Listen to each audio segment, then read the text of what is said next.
Me, it's good, but like, and that's why I wanted to share your post. It's not just like, hey, Jennifer. It's also it's like I want to tell everybody this is what founders-led content looks like. Yeah, exactly. Because we're creating a relationship with our users, and that is really in a business like what we're doing in elder care and elder support, and in fact, IT driven elder support, it's still about the community. So we're doing whatever we can to nurture the community, both of olders as well as the adult children, because they all need support. And so from that community, we can actually get permission really to operate and get permission to serve our customers. So yeah, that's for us, that's really, really critical. To provide extra value ultimately, because that's what we're here for. It's a heart-led business and it's a mission-driven business. And it's not just about the bottom line, although of course we are a commercial entity, but it's really about how do we create a mission. This is like a movement to honor elders, to serve elders, to enable elders to live at home independently. It's really a mission. And like you look at what's happening with the blue zones, for example, where you see great success of health span and lifespan equally extended. It's things like, are you involved in your community? Do you find purpose? Do you feel that you have consequence in your life and you're revered? So these are all the kinds of content aspects that we're weaving into our outreach strategy because we know that it's offering extra service and support for the people that really need us. And I imagine that after people have seen your videos and you're having a conversation with them for the first time, it's a very different conversation than somebody who hasn't seen your videos or who doesn't do videos. You're actually, because you've already got a bit, they've already got a bit of, even if you've never met them before. Yeah. I mean, I think with regards to the video content that we create, whether it be, again, the two types of channels that we're currently doing mostly is this Take Action Tuesday, which is 90 seconds or less. We really try to keep them 60 seconds or less. And it's one concrete action that you can execute today during this week or theme for the week that will enhance how your caregiving experiences or your outreach experiences or even the health of the family and preparing you for that. So that's one aspect. And the other is longer form where we call it 5 Question Friday. So for example, one will come out today on Friday. And that's where we're getting the questions from our users. So you're right. So the video is outreach and the video is understanding our need in the market, and also it's insight into future feature and product development that we're creating. So it is truly a virtuous circle because we're able to continue to innovate and deliver what is needed at the moment at where the most pain is happening. So, and it's quite beautiful because it's a dialogue. It's not a singular conversation where we're, you know, talking at our customers. We're speaking with them, and the dialogue is coming back and it's influencing everything we do on the video outreach and therefore the hard platform content creation as well and product creation. I'm so glad you said that. Thank you. You know why?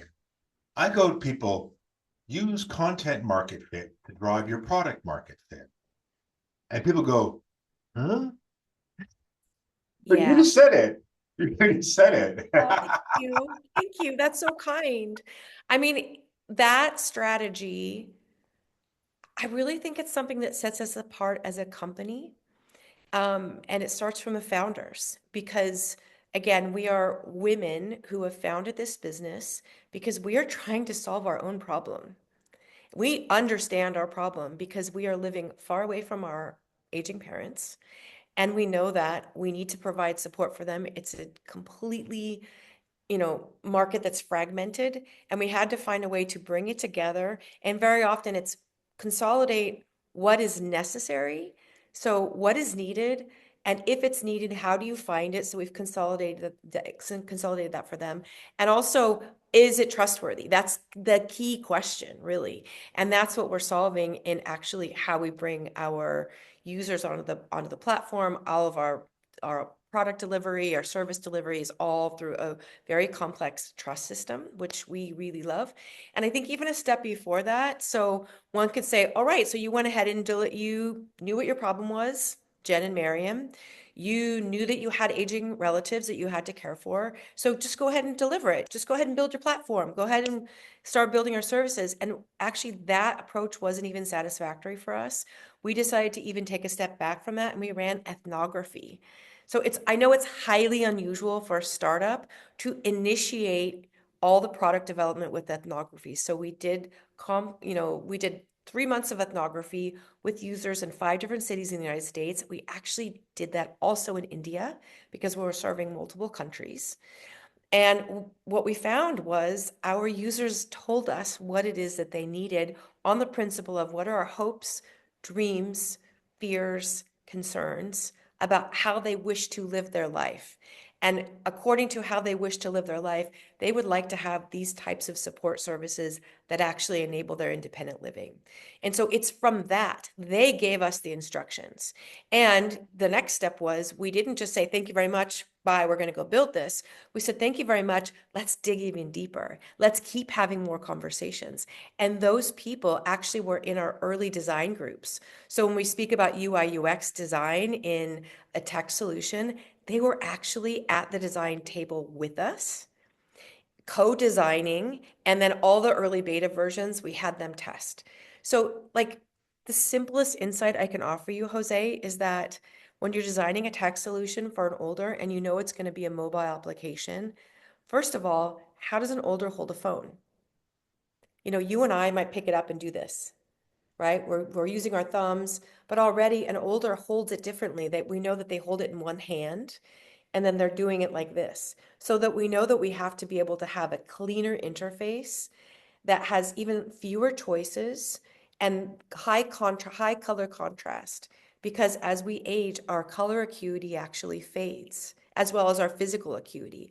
So those were early insights that we gained from speaking with, engaging our customers at every step of the way. And we continue to do that and we're super proud of that.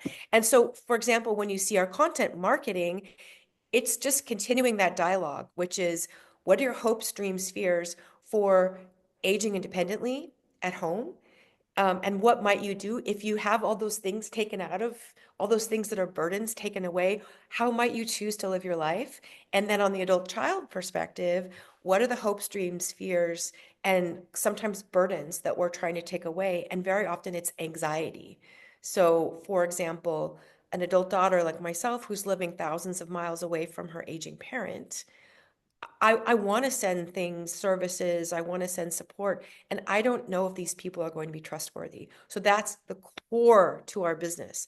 And again, if you're trust-driven, trust-led business, be it tech, be it physical services, be it any kind of fast-moving consumer good or even a device, you have to lead with trust. You know what? As somebody bought um one of my aunts a smartphone, Oh, yeah. and I was like, she hated it. It's like there's depending on what's happening, there's 5 different ways to answer a phone call.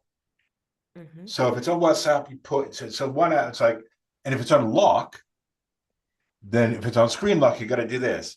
If it's on WhatsApp, and my mom was like, why can't there just be one way to answer the phone? And Yeah. I think I was looking at a post, and I think this is a part of the problem a lot of people have giving these services to olders is that they'll divide the market up, early adopters, champions. Then they have this chasm zone, and then they'll just say there's these 20% of people over here who are late adopters or never going to go for it. Just cut them out. Just cut them out completely because it's going to be either too expensive or too hard to reach them. And it's like, what is that? Those are older people. So they're actually, even before they launch, they're like going, well, you know what? We'll just cut them out. We're not even going to think about them. We're Before not. before they launch, they cut them out, and often one of the cut points is age. So even when we think about designing for olders who are, let's say, 70 and above, 75 and above, in our business, getting so close to our customers, what we understand is actually the age, the number itself is rather irrelevant. It's more about um, are they still living with purpose? Are they still living independently? And do they still have mobility? And do they still have cognition, like a full executive function? And so when I talked about our user group that has been co-designing with us, those people are between the ages of 70 and 92. So I've got some really proficient 90-year-olds who are using our technology, who are extremely proficient, that I see that are even probably more proficient than 65-year-olds. So first of all, like that's a mistake that I see people who are designing, again, any of those categories, if it's tech, if it's a device, if it's a service, they're locking out a potential market because of age. And you need to turn that on its head and really talk about ability. So huge, and and permission, like really truly permission, let them do that. Let them give you permission to be able to do this kind of thing for them, to design with them. When we speak about marketing to this age group, it really is truly permission marketing. So for every industry, effectively, you're always permission marketing. And with this population, it's even more important to have permission in order to engage, permission to serve, permission to develop with and or for. So super important. Another aspect I think it's really critical around designing tech for olders. So something that's a part of our suite of services that we actually do tech training. So we do it community-based, we do it in the home, and some people might roll their eyes. In fact, it's often I hear glibly said, "Oh, so it just makes you mean that you make the text bigger." And it's not that. It's really making sure that you understand how are they going to navigate through a user flow? What's the problem that they're trying to solve on every page? How do you make it as easy as possible? And again, their voice is important. So that's one about designing the user experience. And the why of why design tech for olders is it's inevitable because as we flip more and more to AI-driven solutions, tech-driven solutions, any type of consumer service that's delivered digitally, so banking, for example, those are almost entirely digital experiences now. If anyone's trading stocks or even just going in to manage their own personal bank account. And I think one of the most concerning things is that in these older populations, these are people that consume a lot of healthcare. You know this in your business, in both device development and service delivery, et cetera. They consume a lot of healthcare, and healthcare is flipping to portable digital health records, which for the healthcare system, that's fantastic because now you have this portability of records, and then you can actually more quickly make decisions for someone or with someone in a diagnosis, in a monitoring, and a treatment referral type of system. And if olders are locked out of that because they're not able to use the tech, what good is that serving? So again, lots of advances in this, and who's teaching olders that? That's why it's such an imperative for us to actually do the tech training. For example, this summer, I was doing a lot of work with my dad managing his own personal medical record. And I looked at this and I said, Dad, I run a tech company that delivers tech solutions for olders, and we deliver physical solutions for olders. And I can't figure out how to navigate your medical record. So here I am with full vision, full dexterity, understanding how to navigate through at the tech environment, and it was puzzling for me. So if again, if I'm already using all these solutions on a daily basis, and for someone who's not fully accustomed to that, it's simply not fair. So we actually have this as an imperative to be designing. We're actually really proud because we have been brought into certain circles that we didn't ever expect.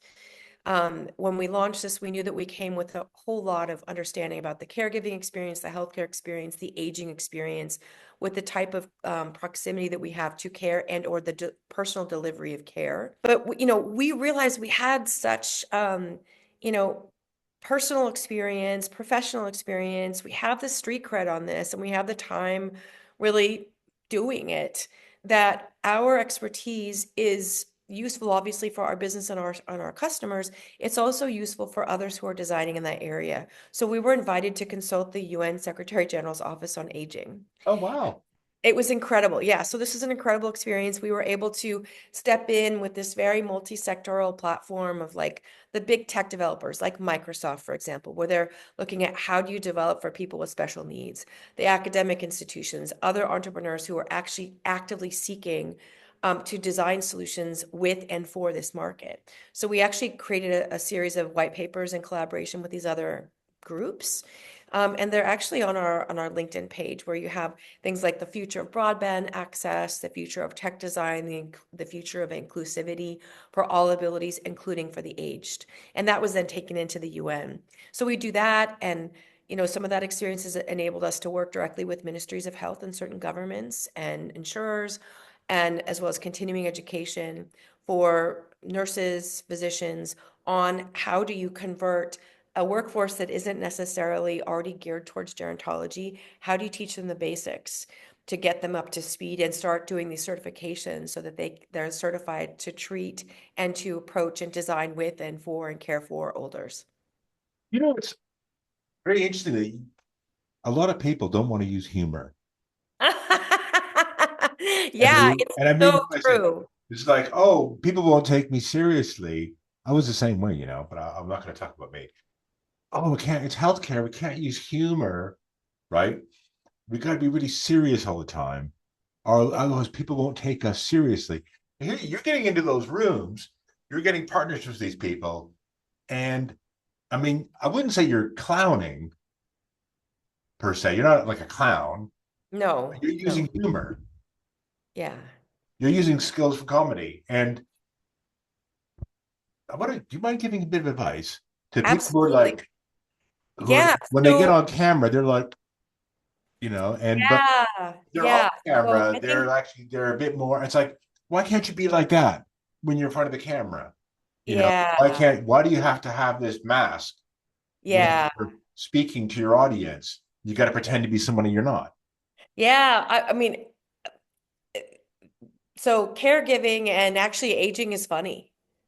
And I think as if you acknowledge that the stages of ability and the stages of living through those late stages of life have a lot of humor. And like some of our users will say like, I'm not dead yet. So we actually run with it. It's not like, oh, I think it's where it gets scary in the context of aging is people like you and me, in our, you know, of course, I'm 90 and this is my third face, my due birthday. But those of us who are in midlife, we'll just say that we are putting on the sun cream, we are doing all the things, getting the Botox. We're trying to hold and freeze time because we are afraid of aging. We're afraid of the inevitable. We're afraid of losing independence. We are. And I think as you age, and what the experience we have with our customers, with our users, is that they acknowledge they've already been through all of that. And so they're like, let's call it what it is. We are older. And some of them say, I'm not dead yet. I'm here, And the classic, 85-year-old user who's got the eye roll of like, sweetheart, let me tell you how it is. And I think if we play off of that in every aspect of be it marketing, product design, customer engagement, customer support, live that way. So I'm so lucky that I got the training as a professional improviser. So you said I do stand up. I'm afraid of stand up. Stand up people are mean. Stand up people are mean because in the world of stand up, you have a microphone and you tell jokes, and I have authority and you don't, and I'm going to reign dominance over you. That's not what improv is. Improv is about you have to create together. So you create with your audience because they give you the suggestions of what you're going to do. Without your audience, you have no platform. You have nothing to perform. And then it's really about how do you become hyper aware, hyper alert to listen, to absorb, and yes and. So we talked about yes and, for example. Do you agree? You understand each other and you keep building. So I think that's just a philosophy of leadership, truly. Are you willing to yes and?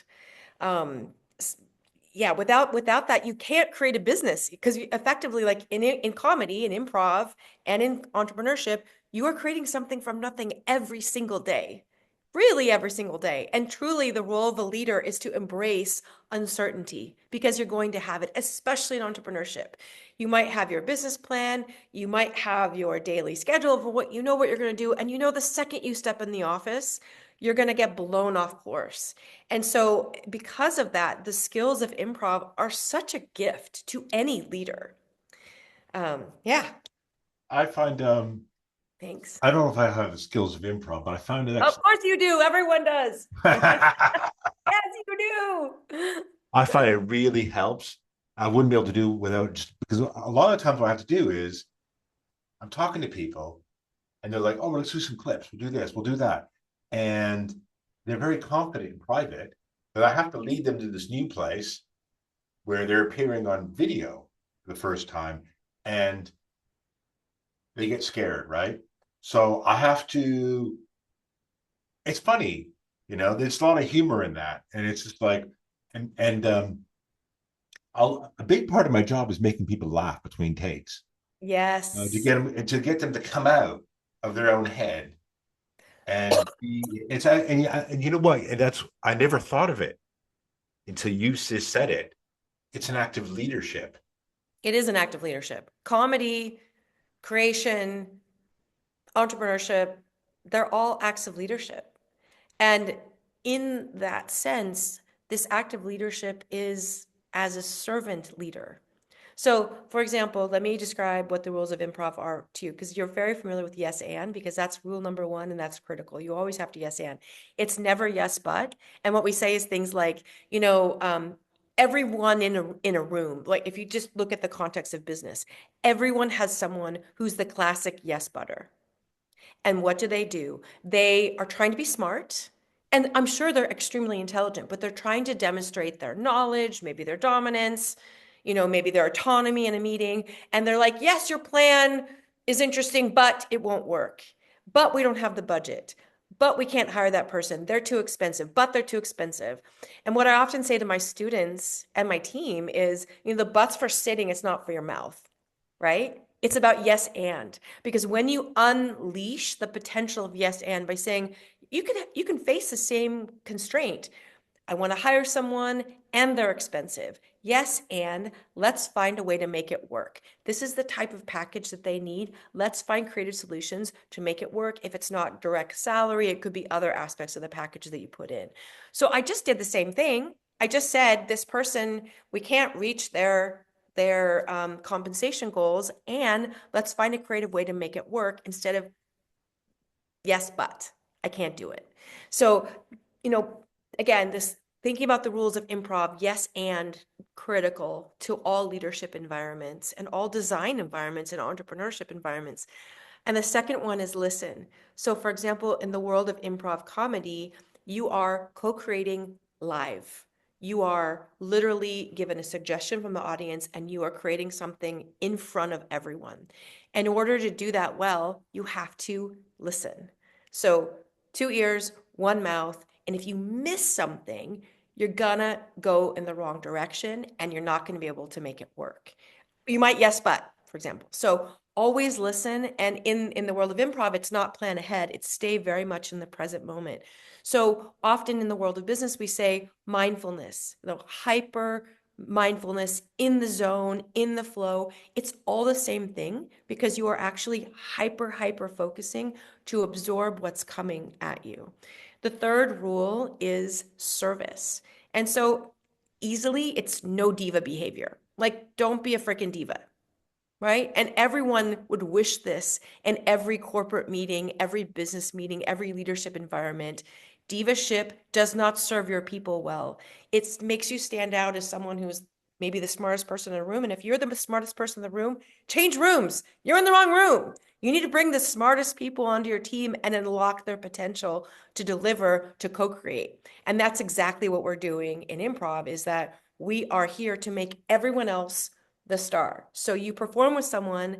And so, for example, Jose, if you and I are performing, I'm here to yes and yes and your offers, listen to what you say, and in doing so, I'm making you look like a star. I'm giving you the funniest moments, and then you turn around and you're giving me the funny moments. Because it's not generous, it's not servant leadership, it's not service if you take all that yourself. No one wants to play with you then, both in leadership and in business or on stage.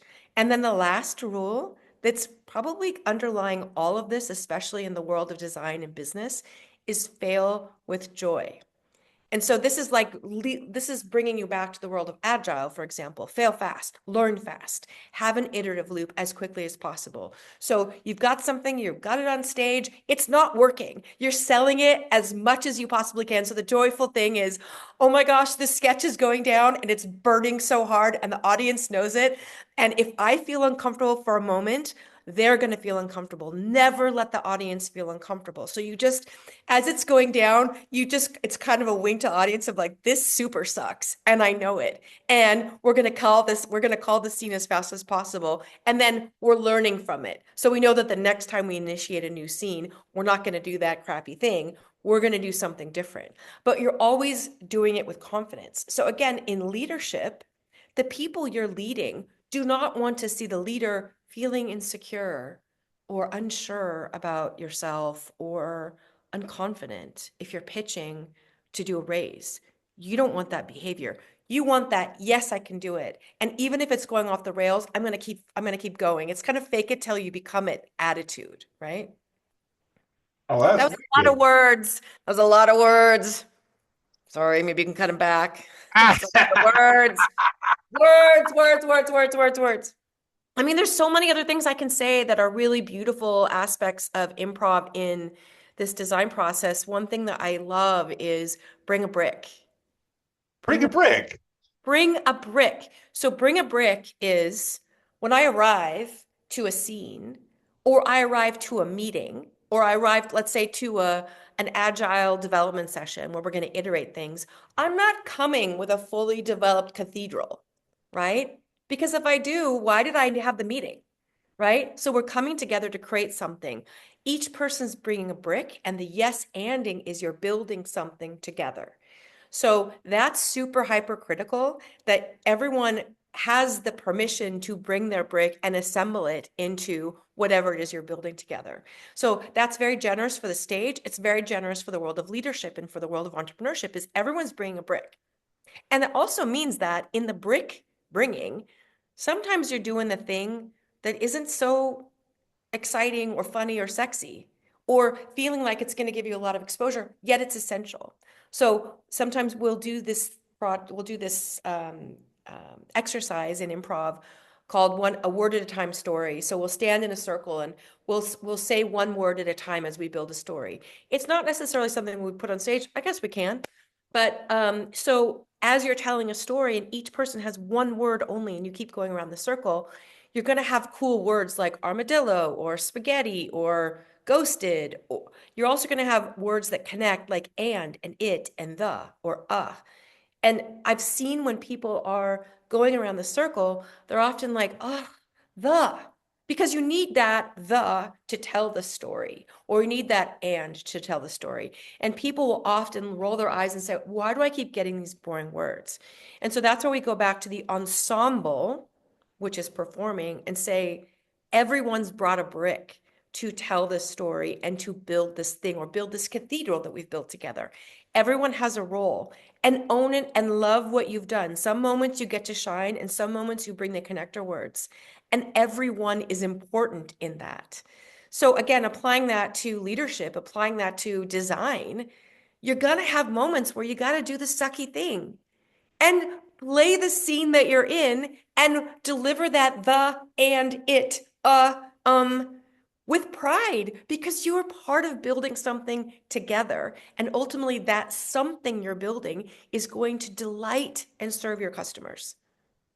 That's such, I really like that. And I was like, You, yay! I had a really cool meeting just before I met you because I've actually been doing this project.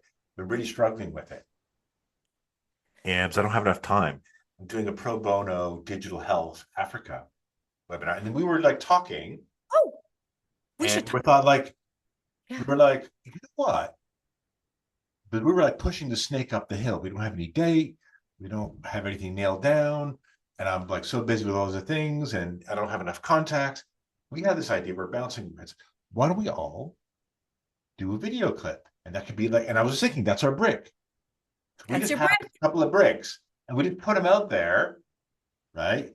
That's your and then we push the bricks up the hill or whatever we put them at, and then things will congeal around that. Yeah. One of my students is a contributor for Inc., and she wrote an article that has me in it that talks about this bring a brick idea and also play the senior in. So I think even it was a strange association, but it was an article about Amanda Knox, and she talked about me as her improvising teacher, my student who was writing the article about Amanda Knox, and how Amanda Knox learned how to play the scene she was in. So while she was in prison, she knew that she had to be a prisoner. She couldn't be this, you know, sacrificial lamb that the media had made her because she had to actually learn how to socially integrate and survive. And so, depending on the room we're in, the status that we have transforms. Sometimes we're in the room as a leader, sometimes we're in the room as a volunteer, sometimes we're in the room as the little sister. I get that, for example. And your status changes in each of those spaces. So play the scene you're in actually very much delivers that concept is that you can't always have the highest level of status because maybe you're the head of a company or you're the director or SVP in a corporation. Your status will transform based on the room that you're in. So play the scene that you're in that room you're in. That's actually really good advice for me because for me, I was like, Yeah. um, and the reason I'm having difficulty with Digital Health Africa is I kind of actually have to step back, right, and just play a supporting role because I'm normally Han Solo, but now I've got to be Obi-Wan Kenobi. Yes, that is exactly, you totally got it. That is exactly it. That is exactly it. You cracked it. One of my favorite examples of this comes from Simon Sinek, and I think it's from his Start with Yes book. And he speaks about the story of this five-star general who's invited to this really high level, I think it's maybe even a NATO conference, something like that. When he's in role as this five-star general, he's given someone from the conference organizes his flight. He has a first class ticket. There's a person at the airport waiting for him. They pick him up from the airport. They take him in a limousine. He's sitting in the back room that he's entered privately, and they say, "Can I get you anything?" And he says, "Yes, I'd love a cup of coffee." And they deliver this beautiful cup of coffee in a porcelain cup, and then he's drinking it, and he goes off and he does his talk, and he does great. 5 years later, when he's out of role, he comes back to the same conference. He's invited back to speak. He has to book his own flight. It's either like on an EasyJet or Southwest Airlines kind of thing. He has to get his own taxi fine. He has to struggle his way to get to the back of the room, and he gets in there and they're like, "Is there anything we can do before you go on stage for you?" He says, "Yes, please. I'd like to have a cup of coffee." And they deliver him a cup of coffee in a styrofoam cup. And he drinks it and he says, "Thank you very much." And his realization is, what I deserve is the styrofoam cup. The role, the thing that was given to me in my former role was this beautiful, elegant porcelain china cup. And that's what's associated with the role. But what I deserve as a human being coming to this conference is the styrofoam cup. And so many leaders misunderstand the status of a role with the status of who they are as a human being. And that's where this idea of play the senior in is so super vital. Because again, your status is transforming depending on where you are, on the job to be done, on the leadership to be given. And again, the brick that you're bringing isn't always going to be the brilliant five-star general brick. It might be that of the volunteer or the one who's there to be the quiet observer. Play that scene. That's really useful for me. Yay, I'm so glad it's useful. Yay. But I'm I'm also finding it now. really I'm like almost getting nervous because I'm switching from being like host solo, and then you I'm being like, an engaged collaborator. I love it. That's good, eh? and then I'm like also like sometimes I'm also in a lot of events I'm not going to be on the screen, Ah, yeah. Yeah. and I'm like do, and I have to go back and I'm ping ponging as Yeah. well. I'm Yeah. having, and that's like to actually grow what I want to do. I have to be able to go like that. I have Yeah. to ping pong, It's okay. and I'm with your ping ponging.